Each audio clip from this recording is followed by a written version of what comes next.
Hello everybody, welcome to Snyder's Inc. 2.0. We are here doing another Mr. Ballen reaction. This is the Missing 411 Part 17. This is top 3 scariest stalkers in the wild. We're getting right into this. Hit the like button, hit subscribe button, comment what you think down below. Let's get right into this. You guys ready? Of course you're ready. Let's go.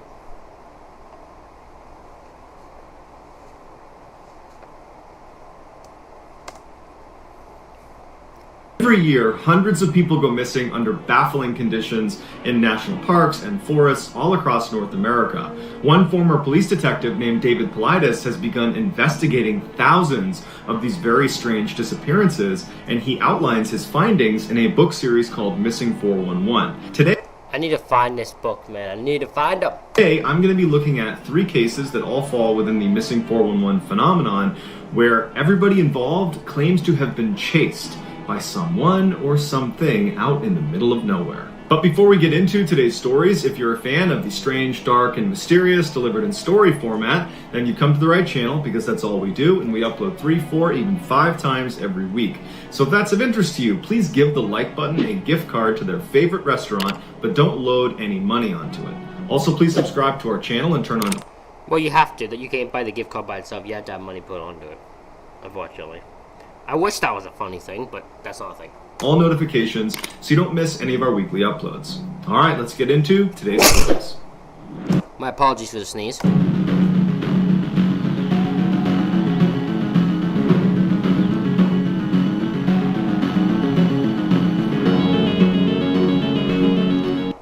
In 1989, 22-year-old Eloise Lindsay was a fresh college graduate, and she was at a crossroads in her life, because even though she just earned her degree, she really didn't know what she wanted to do with her life.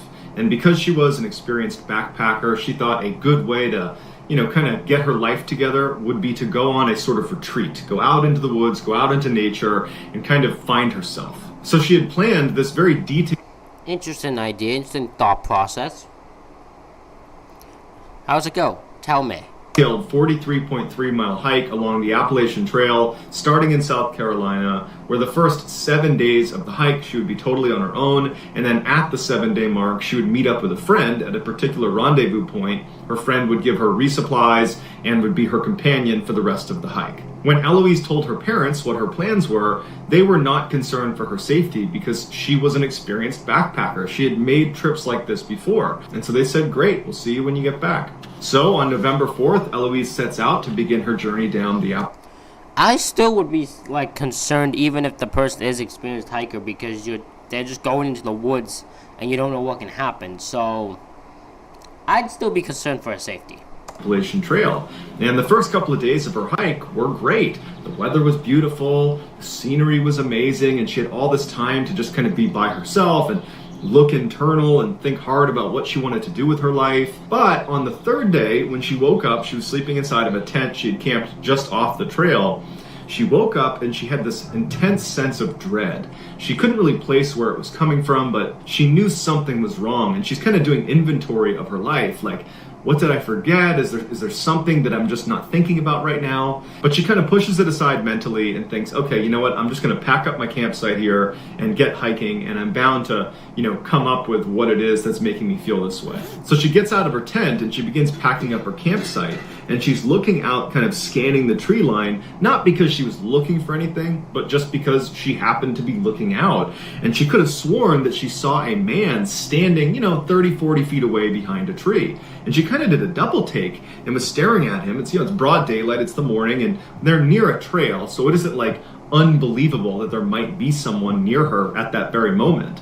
But she kind of did a double take and she looked at them again, and this person was gone. And she stood there for a minute just kind of looking in the direction of where she had seen this guy, wondering, is my mind playing tricks on me? Did I really see someone there? Why aren't they showing themselves again? If there was someone there, they clearly must have just been looking at me. Why aren't they, poking their heads out again to communicate with me in some way? We're out in the middle of nowhere. We should be talking to each other. But the guy never showed. No, you shouldn't be. Don't talk to anyone in the middle of a goddamn woods. What the fuck's wrong with this woman? Don't talk to anyone. If someone's approaching you, someone's standing you through the woods, get the fuck away from them. Don't go, why aren't they talking to me? I don't want them talking to me. Don't talk to anybody. Stay on your own. Avoid people. That's what you should be doing. Not talking to people. Avoid them. Stupid type of shit. Oh, he should be talking to each other. We're in the middle of nowhere. No, he shouldn't. You shouldn't be talking to anyone. Get away from people. Shows himself again, and so as she's standing there wondering what she should do, she isn't ready to yell out to this person because there's part of her that's a little bit nervous about yelling out to some stranger in the middle of the woods. But she starts to get this really intense feeling that she's being watched, and it feels an awful lot like the sense of dread she had while she was in the tent. And she's starting to wonder, are my instincts or is my sixth sense picking up that I'm being watched, like there's some predator out there looking at me right now? And even though she has no way of knowing if that's actually true, she's alone in the middle of the woods, and even though she's experienced, she can't help but feel really vulnerable. And because this guy is just not showing himself again, she feels a little bit threatened. And so she begins to panic, and she starts packing up all of her stuff as quickly as she can. And as soon as she can, she takes off down the trail away from that guy she saw in the woods. As she was walking down this trail, she couldn't help but think someone was right behind her. And she kept turning around to see if this person or whoever it was behind her, and no one was ever there. Yeah, I've had that feeling. I've had that feeling walking on the street, man. You feel someone's behind you and someone's watching you and just no one's near you. Oh, I've had that so many times. Oh, it makes my skin crawl every time it does, though. But yes, I've had that feeling before. But this visceral feeling that she was being watched, that sense of dread she had, it just was not going away. And so she started walking faster and faster. Before long, she was running, and she's realizing that she's in a section of the Appalachian Trail that's very remote. She's not near civilization. She's not near her next rendezvous point. And so she's thinking to herself, I need to get off this trail. I need to get to a road. I need to get away from here as soon as I possibly can. And so her options were to continue on this trail for several miles, and it would probably take her until well into the night before she was going to reach civilization. Or she could take a shortcut because she believed there was a road that was running parallel to her trail, but it was way down the mountain. It would require leaving the trail and basically cutting through the wilderness to get down to this road. But she was pretty confident it was right down there. And because this threat of this person or thing following her was so intense for her, she decided to leave the trail. She couldn't stand the idea of having to spend another night out in the middle of the woods with this person stalking her.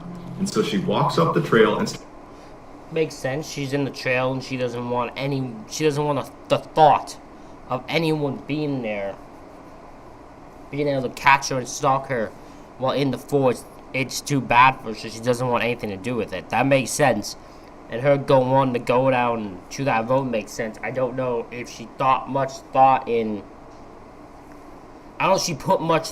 going off the trail, but I can see her thought process.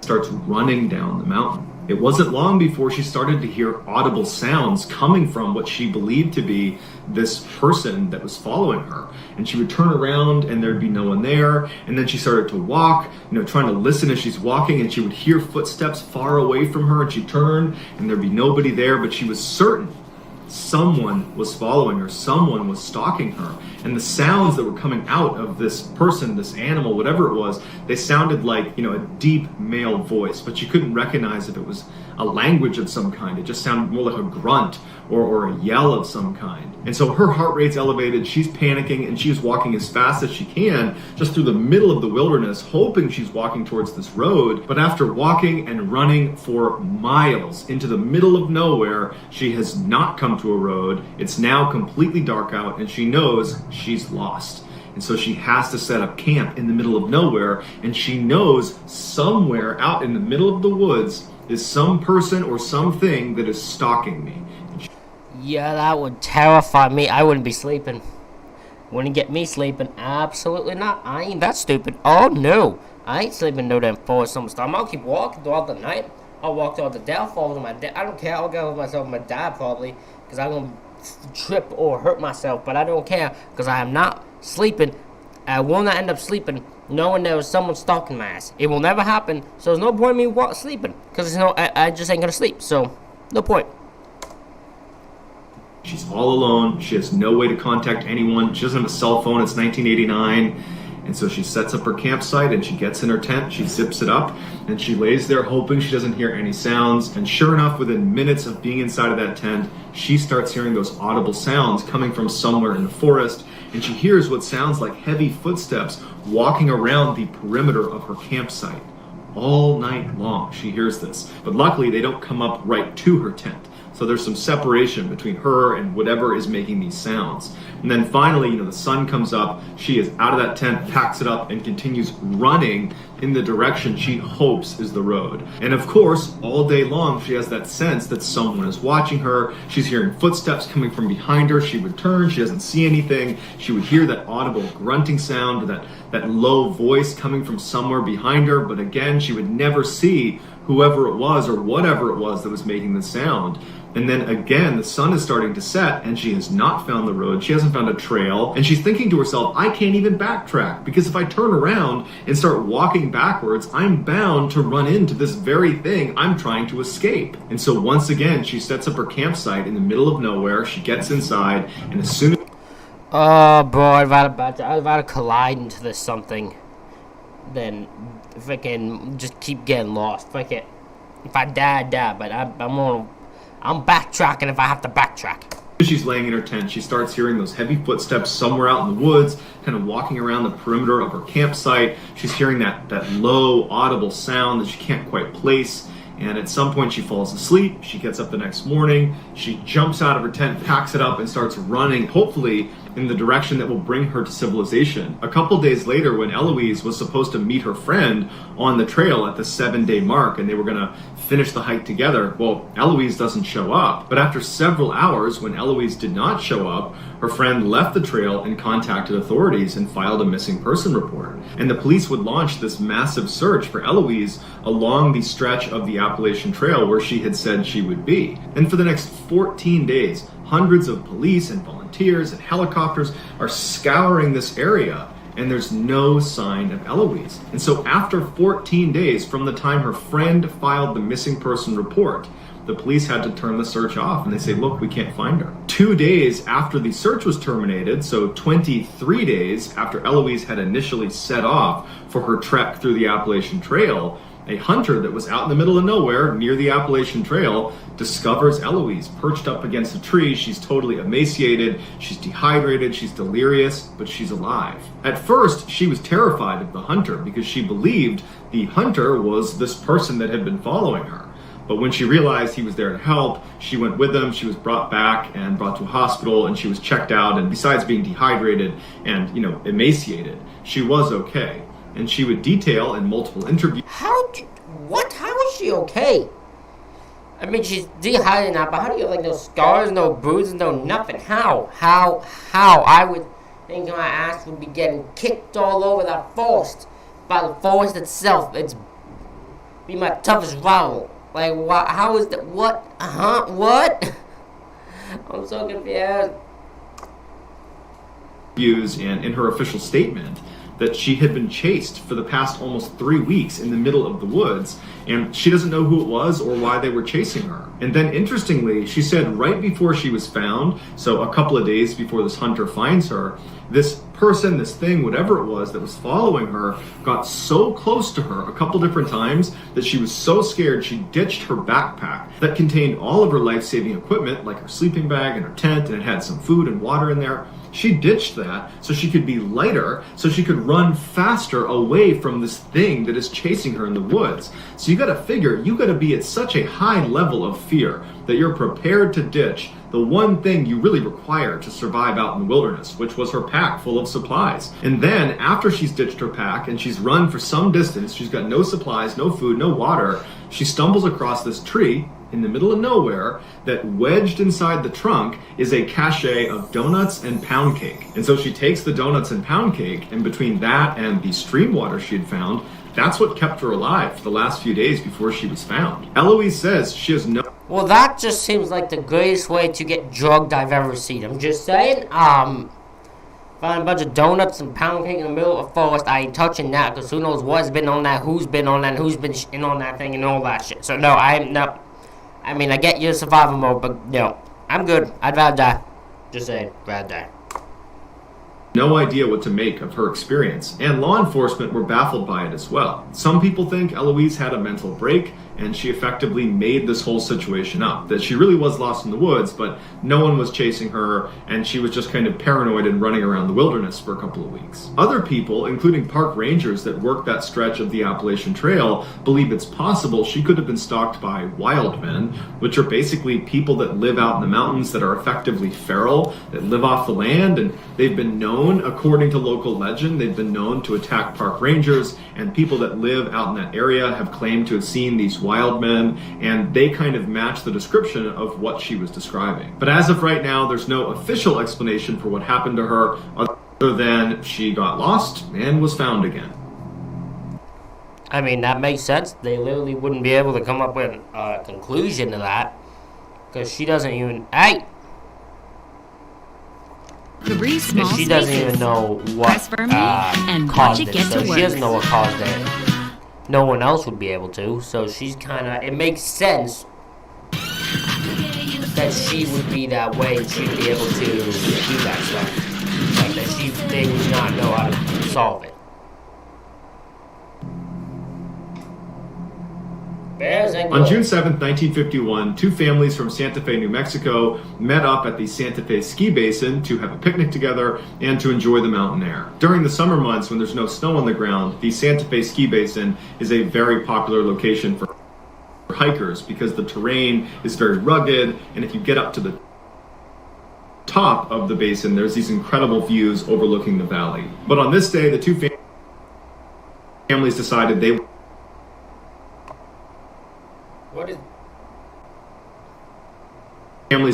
wanted to have a picnic at the base of the basin, basically looking up the mountain. As the parents were setting up the picnic site, the kids started playing together, and that was Larry and Janet McGee, who were brother and sister, aged 7 and 5 respectively. I'm just gonna pause this for a second. The video's acting weird. This is literally just, it's acting weird itself. So I'm just gonna pause for a second. And Stephen Cross, who was 3 years old. After they finished setting up their picnic site, they look around and realize the kids are gone. And they're thinking, we just saw them like 2 minutes ago, so they can't have gone very far. And so they... All the kids are gone in this one. Okay, that's different. Because that's the new one. Usually you're used to one kid being gone. I thought it'd be the 3-year-old or something like that. This is the first time where literally all the kids are gone. All of them. They start looking around for their kids, and they can't find them. They're yelling out for them, and they're starting to get a little bit more worried, and they start branching out farther and farther, and they realize the only other place they could have gone is up into the woods, which are very steep and very rugged. So they're thinking, well, they can't have gone into the mountains. That would be impossible for these young kids to get very far, and they aren't responding to our calls. It's possible they could have been abducted. And so one of the parents ran down to the main building of the actual ski resort where they kept a staff member in there during the summer months, and they were able to get inside and use a phone, and they called authorities. So the police come out and they set up these huge spotlights that are aimed up at the mountain. And so the idea was, if the kids did get up into the mountain somehow, they would see these lights and hopefully walk down to them. After they set up the spotlights, the police began combing the side of the mountain in hopes that the kids were not abducted. But despite the spotlights and hundreds of searchers and people yelling out for these kids, they never heard back from the kids. They didn't find them, and so all night they're looking for them, and they're realizing that there's a pretty good chance they're probably not here, and that means they probably were abducted. And that's even worse, man, to have your kids disappear, and you have to put in your mind that they might have been abducted by someone.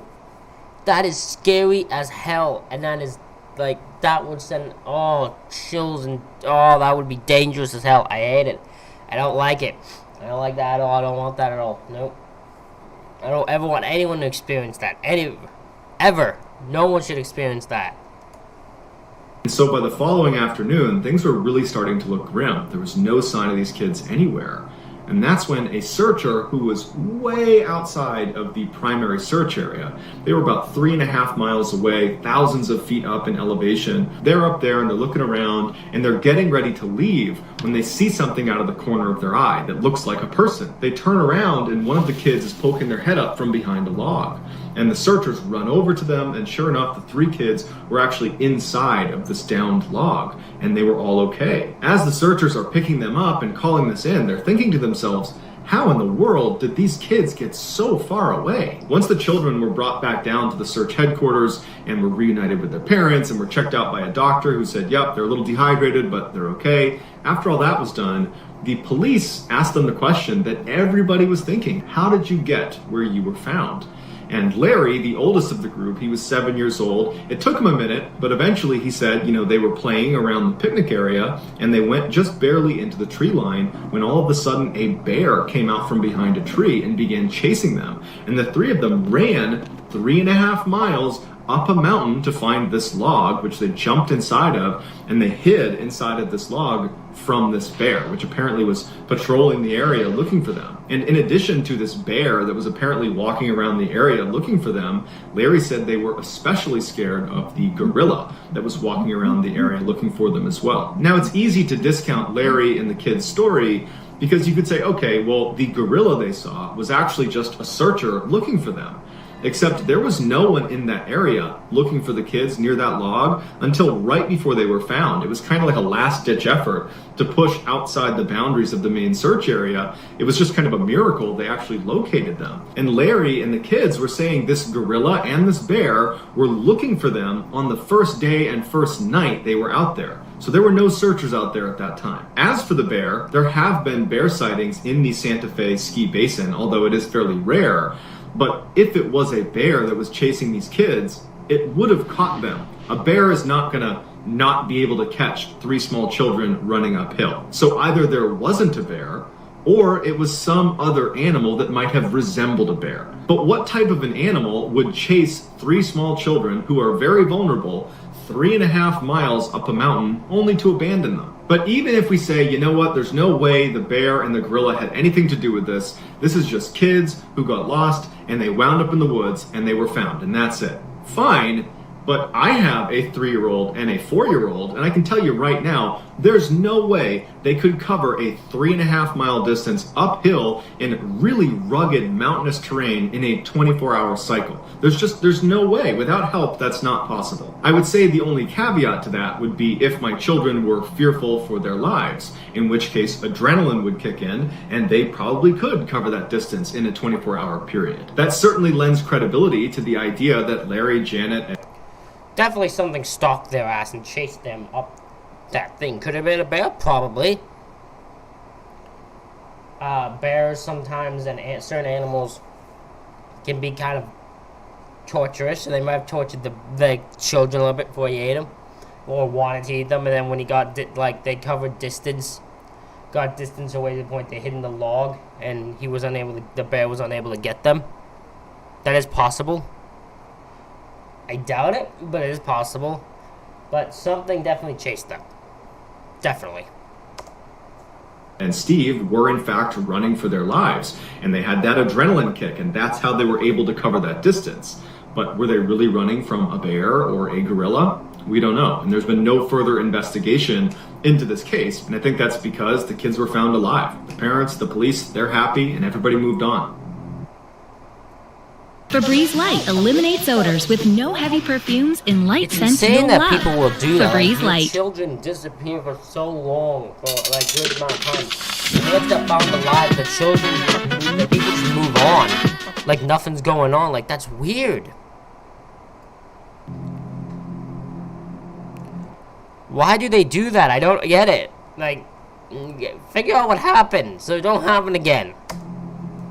From 2002 to 2006, Cullen Finnerty was perhaps the most successful college quarterback in history, winning 3 national championships and being named the Division II Player of the Decade. He was also perhaps the toughest college quarterback in history. Most quarterbacks will spend their careers looking to avoid getting smashed by defenders. Not Cullen. Cullen was 6'2", 240 pounds, and he would tell his teammates that he wanted to get hit, and he would hit back. And his coaches hated it about him, but his teammates loved this about him. Cullen was also famous for playing through injuries. His junior year in college, he broke his collarbone, and he didn't tell anyone, and he played through an entire playoff series that he won. After college, Cullen's professional football career was not nearly as successful as his amateur one. He played briefly for two NFL football teams, the Baltimore Ravens and the Denver Broncos, but when he wasn't getting any playing time and he just could see the writing on the wall that this was not going to be a match, he was not going to make it in the NFL, he left for Europe to play in a European football league. But when It's interesting how this guy just like sees the rival, so he's just like, okay, I'll just go play for a different version of football. Like he just doesn't want to. He's not going to waste his time with this. That I find kind of funny. his European football career started to sputter out as well around 2009. He came back to the United States where he joined a very small-time indoor arena football league.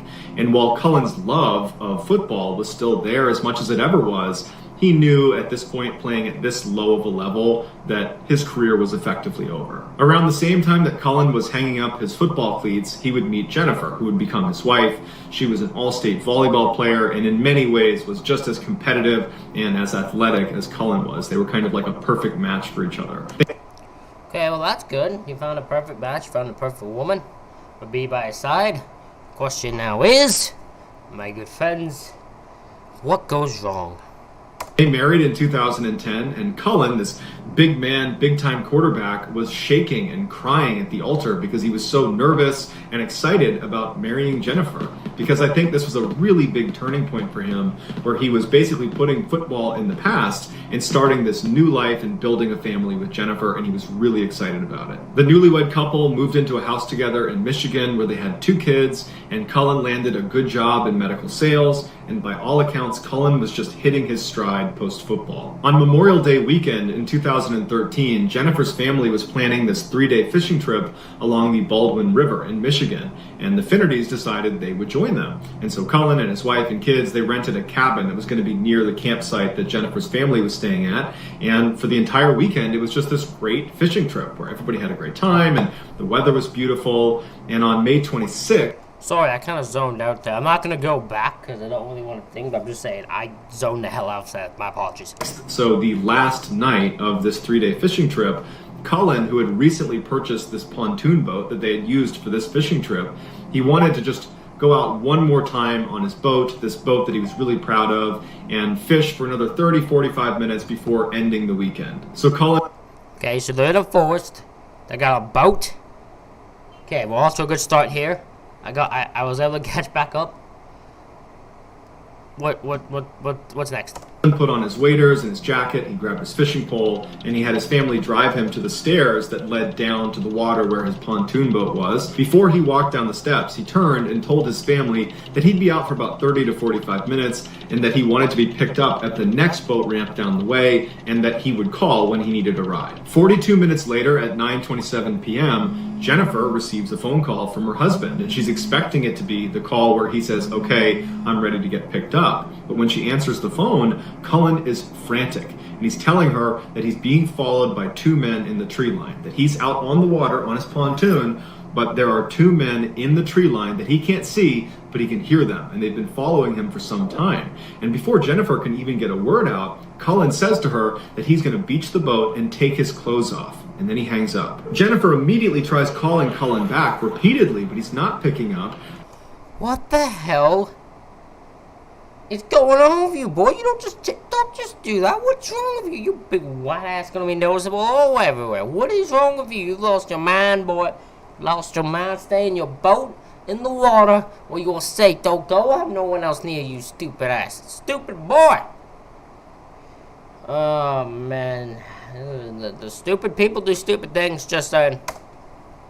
And so she's left feeling totally confused about what her husband has just told her. But what stood out to her was how scared he sounded on the phone. And fear was not something she typically associated with Cullen. This beast of a man, this tough football player, he didn't get scared. So for him to be that scared sounding and to be describing people basically stalking him, she knew he was in serious trouble. So she calls 911 and she describes where he is in the Baldwin River, and the police take her report and say, we'll send someone out right away.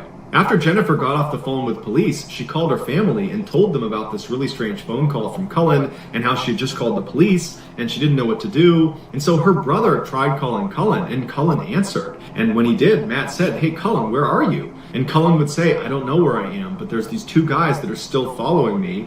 And Matt would say, "Are you still on your boat? Are you on land?" And all Cullen said is, "It's getting pretty rough out here." And then he hung up. Afterwards, Matt would call Jen. What the hell? This guy just kind of sounded mysterious and stalkerish. This dude just trying to escape, baby? Just trying to maybe escape from the family, escape from everyone, so he's just using this as his way out? What's going on? What are you doing, boy? And he would tell her about this phone call with Cullen, and it really didn't add any clarity to the situation. And so Jen and her family decide the best thing they can do is go to the boat ramp where Cullen had said he wanted to be picked up, in hopes that maybe he would make his way there and they would find him. So Jennifer and her family head out to this location, and Cullen's not there. They get out, they're yelling for him.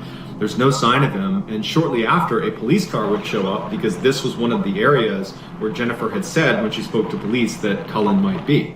And so the police officer gets out, they take an official statement from Jennifer, and at this point they file an official missing person report. Before the police began looking for Cullen, they reached out to his wireless service provider and they asked them to ping his cell phone from the tower. Any service provider has the ability to roughly triangulate the location of a cell phone based on the last few locations of the phone.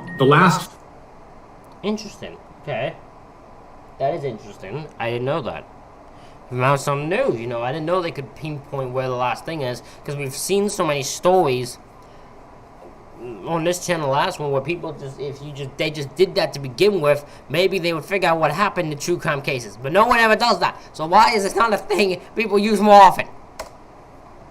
4 locations that the service provider pinged for Cullen were up to 4 miles apart from each other, which was bizarre in its own way, because the idea that in a very rugged, rough area in a very short amount of time that Cullen had been moving 4, 5, 6, 7 miles just to get to these different points, that didn't really make sense. But also when they looked at these points on a map, it looked like each of them was either near a paved road, or in order to get to them, you would have had to cross a paved road.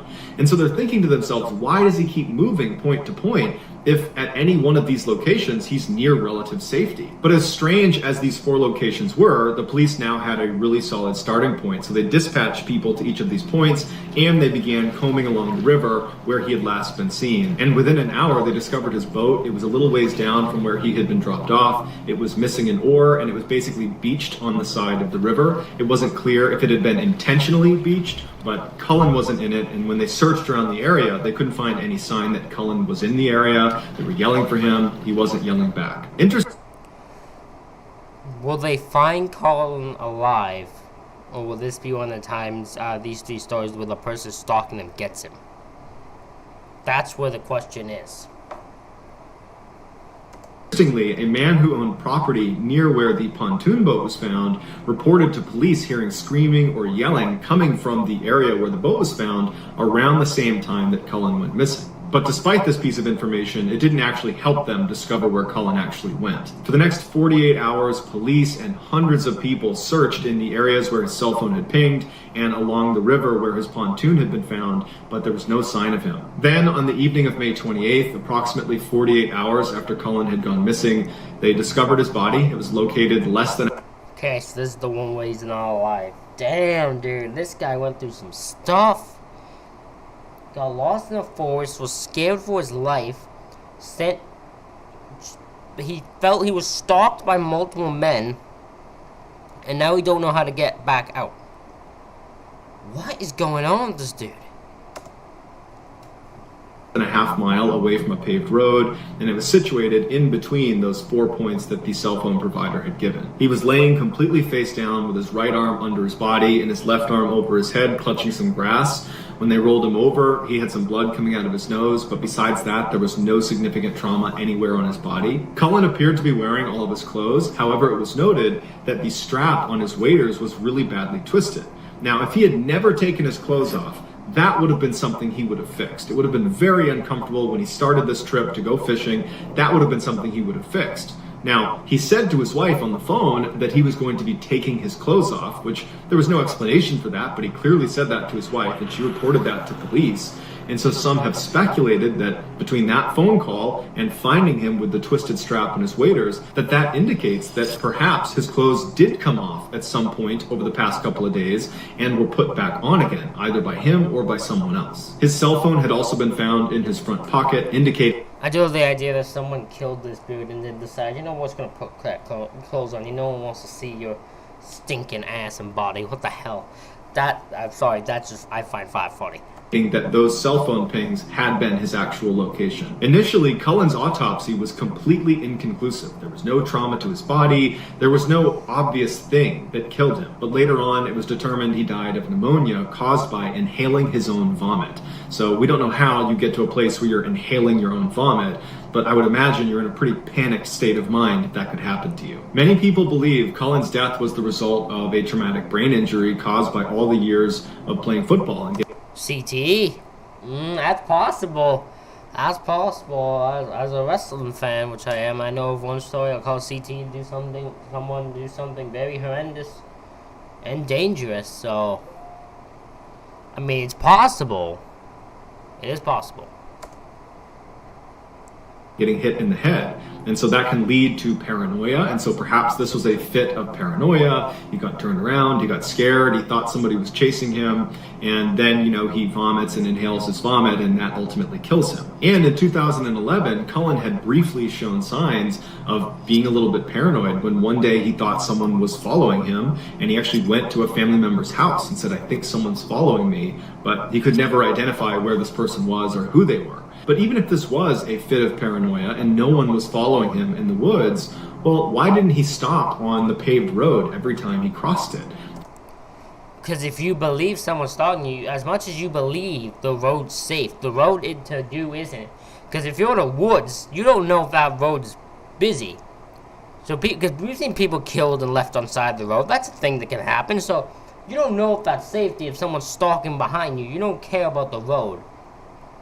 You just want to get away from people. That's your thought process. So, no, the fact that he didn't go on the road is not something that's shocking to me. Because that would have represented safety. I mean, in 2011, when he supposedly had another fit of paranoia, his instincts were to go to a family member and to seek help. And so you would think his instincts in this situation would be similar. He would seek help. He would seek safety. But he continuously left safety. He left the road. He left his boat. His boat was safety. Why did he leave his boat? And even if we turn this around... That one's the one I find weird. Like, just stay on your boat. If no one's in the water, stay on the boat and you'll be fine. No one will ever bother you. Why did you leave your boat? Is the one I don't understand. That I don't understand. That looks stupid to me. We say, no, it was not a fit of paranoia, that he was, in fact, being followed by someone or something in the woods. Well, then why would that prompt him to call his wife and say, I'm going to get out of the boat and take my clothes off, and then proceed to walk 4, 5, 6, 7 miles in a very short period of time, crossing over a paved road at least 1 or 2 times and not stopping, not signaling for help? That doesn't make sense either. And what was that screaming that resident heard coming from the area where the pontoon boat was found? Unfortunately, there are many questions in this case, and the vast majority of them will go unanswered. So that's going to do it, guys. If you...